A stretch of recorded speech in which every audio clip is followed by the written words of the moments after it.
doing, baby? Happy Friday.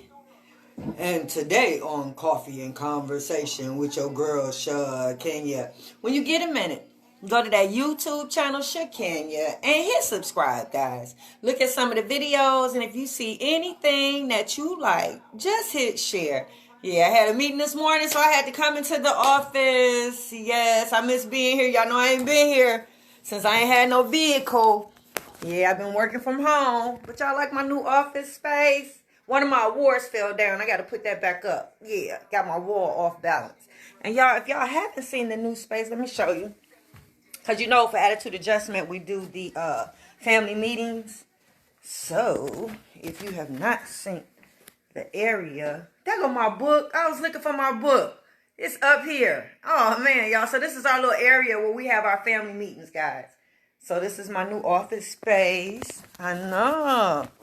And my new book here. This has been here since I did Coffee and Conversation last. Fix it, Jesus. Fix it. I was looking all over for the damn book, y'all. I needed it for the show. And I could not find it for the sake of me. Y'all know the brand new book that I purchased was stolen in the vehicle. Gosh darn it. I get a soft spot every time I think about it. I know. So the brand new book was in the vehicle, but we back to the old book. So y'all, if y'all haven't gotten a copy of my book, Dysfunctional Family Knot, your cover not going to look like this. This is the very first hardcover that I had gotten. Dysfunctional Family Knot. You can get you a copy on Lulu Publishing. And you can also get you a copy on Amazon. Dysfunctional Family Knot. So that's my book, guys. This is the office. You finally get a chance to see it. TikTok. Found my book. So y'all, I had a family meeting the other day. As you know, I've only been taking a couple of them since, you know, my transportation situation. My main business is just getting back and forth to them damn buildings, right? So, had a meeting. The young man had jumped on the mama, jumped on the teacher, and I'm not divulging any information because everything that comes through Attitude Adjustment is confidential. So, I'm not going to divulge any names, of course. But, yeah, fighting the siblings, fighting the teachers, fighting the students, cussing everybody out, being disrespectful. And it just had me think, you know, I kind of jotted some stuff down, but I'm not even on point. I might need y'all today to jump in and add y'all little comments or say something, right? Because would your child ever think about that? Think about what I'm dealing with, what I'm going through. Would your child ever just disown you, go stay with the other parent and have nothing to do with you and just totally just disown you and your family like y'all is nothing? Or do you think your child would actually jump on you and try to fight you and disrespect you? And what? So I didn't know what to title it today. So I did title it, Do Your Child Respect You, right? And I wanted to ask, do they fear you? But I mean, that's not something that you really want to. Fear is not a good emotion. So I didn't really want to use that. I was hesitant in using that word. But what have you instilled in them to where they won't do that to you? You know what I'm saying? Like, I don't want to say fear, but I think discipline helped as far as me with the boys. You know what I'm saying? As far as can we say establishing dominancy? Is that a good word to say when it comes to your children? As to where how you're the one, you gotta come through you. It's you are the pinnacle. They know not to cross you. They know what not. What have you done to instill that in your child? Because like I said, I don't want to say the word fear, but what have you instilled in your child to make sure that they wouldn't do these things to you? They're not gonna cuss you out. They're not gonna fight you. They're not going to challenge you in any kind of way. What have you done? Like I say, for the boys, I think the discipline, the discipline that was used when they were little. Yes, I used physical discipline. I used to whoop their butts whenever they got in trouble, you know. And thank God all of them didn't get in trouble. But that damn Jeremy tried me every chance he got. But he'll straighten up. He'll respect me a little bit. Then he'll act out. But then he'll straighten up. It was like some fear was there. Some fear was there. Y'all make sure y'all share the videos. If you hadn't, hey Shakita, how you doing, baby? If you hadn't had the opportunity to go to my YouTube channel, go to my YouTube channel, guys. Look at some of the videos. If you see anything that you like, please share. Share the live. I appreciate it. Love you long time. Yeah. So we're talking about your children and how do you instill that in them for them not to Do your children do they for the girls? Let me go back, because for the boys, like I say, I used to whoop them and this, so I've never really had a problem with them outside of that. Growing up, they was a little bad here and there. I would whoop them. Jeremy, as a result of, I started Attitude Adjustment Youth Program. That's where we are right now. Meaning that I was not going to stop to whatever it took to get him straightened out, get him together. I was going to do it. And if I can't help him, I'm going to help many other children along the way. And I've been doing attitude adjustment over 20 years now. I started with the Dose of Reality tour, where we did the jail tours downtown in Wayne County, Detroit, in that area. So now I'm here. I was doing a Ryan Correctional Facility until they closed down. So now I do have to find a spot for the boys. And for the girls, we was taking the girls to Huron Valley. So I have to find out if they're starting that program back up. Good morning, Eric Johnson, guys. And for y'all who don't know, he will be a guest on Motor City Radio tonight. So make sure y'all come back to my page at 7 p.m. It's the first time I'm going to go live on TikTok on Motor City Radio. So I hope it's a treat for y'all, And Facebook, you already know how we get down. So yes, thanks for joining me today, sir. Today we just chit-chatting. I'm trying to see what is it that you do or instill in your child that would make you feel secure enough to know that they won't fight you or disrespect you. Like, do your children, do they respect you as a person? Think about it. Do they respect you as a person? Do they look up to you?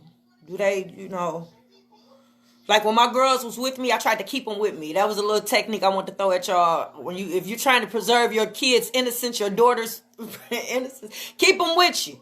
Keep them with you. So I always kept them with me wherever I went, wherever I would go. So if it was something that was affiliated with the youth program, of course, everybody addresses me as Miss Wardlaw, So the demeanor, shaking hands, talking to people, how people look at me, eye-to-eye contact type things, mannerisms, that's a lot. That's a lot. Children take in a lot of the learning experiences just being around you, listening to you, watching you.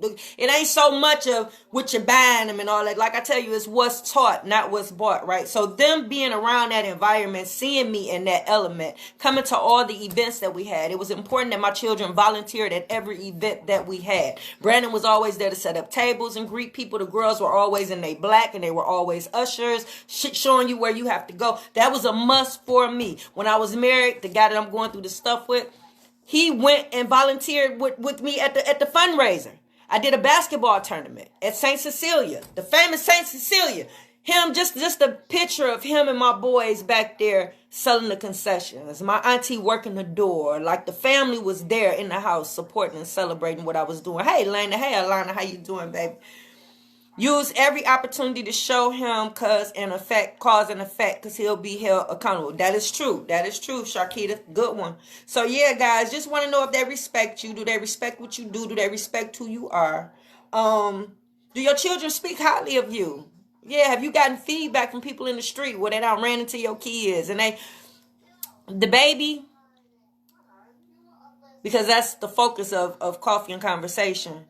She spoke so highly of me that she sold a book to every teacher in her school. I know. Ain't that something? And I'm quite sure my other children have spoken of my book and told people. But the baby took it a step further and actually sold. She would get in the car and be like, Mom, let me get 2 more books. Mom, let me get 3 books. What? Can you giving me money? What? Would you? Yeah, such and such in this class, this teacher, she wanted a book, right? Same child set up a meeting with the social worker in the school about my youth program because she witnessed 2 fights in a week. So she felt like my program needed to be there. Sorry, guys. At the school. So I've called many times, sent emails like I do to every school to let them know about attitude adjustment so they can let the parents know that a program out here for prevention actually exists, right?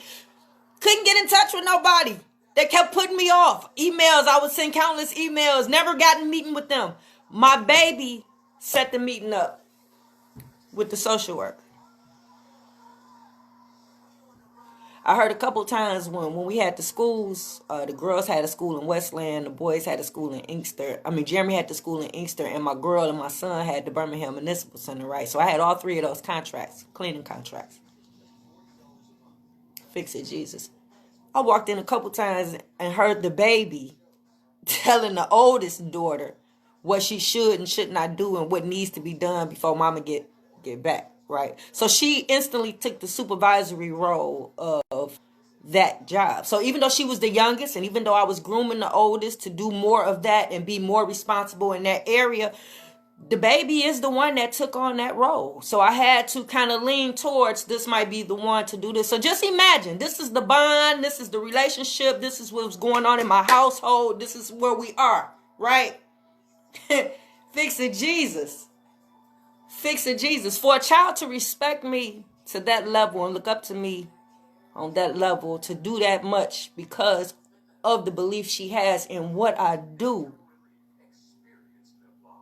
it puzzles me every day to know what I could have done to break that, right? Because that was a gradual thing. That was something that started with the boys and the cleaning. They were cleaning when they was like 7, 11, 12, growing up, coming with me to clean outs and coming to me to clean the buildings, grooming them to be a part of the cleaning business. The girls, taking them with me when I go study. All these certificates you see on the wall, I would discuss all of that with my daughters. They know all of this. Everything that I know, my girls know. Everything that I learned with these certificates that you see on my wall, even my degree, Fix It Jesus. Fix it, Jesus. Fix it, Jesus. Fix it, Jesus. So I made sure my girls, I made sure I kept them at a steady pace. Kept them at a steady pace because by me knowing what I had planned for my life, it was a lot of preparation that had to come into play, right? So in my situation, I'm fine as hell. Successful. I'm doing this, doing that. I never wanted my daughters to feel like they were living in my shadow. Never wanted them to live in my shadow, right? So it was a lot of things that I did to encourage them, to help them with their confidence, to help them work on whatever it is and passions that they had so that they'll have just as much going on as me. See, that's what I'm saying. When y'all do this to these kids and y'all remove these kids from these parents' life, you don't know what you're taking them from. You don't know how much damage you're doing. You don't know how much destruction you cause because you don't know. Because if you don't like your baby mama, your baby daddy, y'all not talking. So, hey, Isaiah. So if y'all not talking, then you don't know exactly what's going on in the house. And like I told you, children have a hard time articulating life skills. Yeah, they're not going to tell you that they just learned a money management tip because they was just having a conversation with mama and mama just explaining to them how she did her paycheck and how she budgeted out her money and how she paid this bill, that bill, and that bill with this little amount of money and how she was able to stretch that and still be able to put a couple dollars away for savings. You're not going to be, a child is not going to be able to go back to the other parent and tell them that this is a conversation that they had and now they know how to balance a checkbook or something to that effect. Or mama just coached them on a conversation with a customer service rep. So now they know how to handle business. They standing on business now. They're not going to be able to articulate that, right? So when you remove a child from a parent because you're mad, bitter, you haven't found closure, you do so much damage because you don't know what that child is learning from the parent on the other side. You should know though. Y'all relationship should be so tight to where you should know what's going on over there. Yep, y'all should be kicking it every day about everything. Yep, you should very well know. I would shoot him texts when I take her to the jail tour. Yep, I would shoot him texts when I take her to events so he'll know where she at and what she doing. Whenever she volunteering with me, I will make sure he was abreast of it, even if he never responded back. I always put forth that effort because communication, y'all have to communicate now. What? Now that y'all not together than y'all was if y'all were, right? So, yeah, just want to know, do your child respect you? Do they respect what you do? Even if they don't agree with what you do or they're not on board with what you do or they don't want to help, do they respect what you do? Right? Like you got some kids that won't do certain things in the area that they live in just for the sake of they know that somebody might know their mama or their daddy. That's how much respect they got. If they doing something that's illicit or illegal or something they know would be probably frowned upon, most children, if they respect you, they ain't gonna do it where everybody gonna know. It might be some speculation or some people might think, yeah, he must sell drugs. But they might not really know, and they're gonna keep it like that. Because of the respect that they have for you. So yeah, I was just wondering, how do you feel or what have you done to instill that in your child?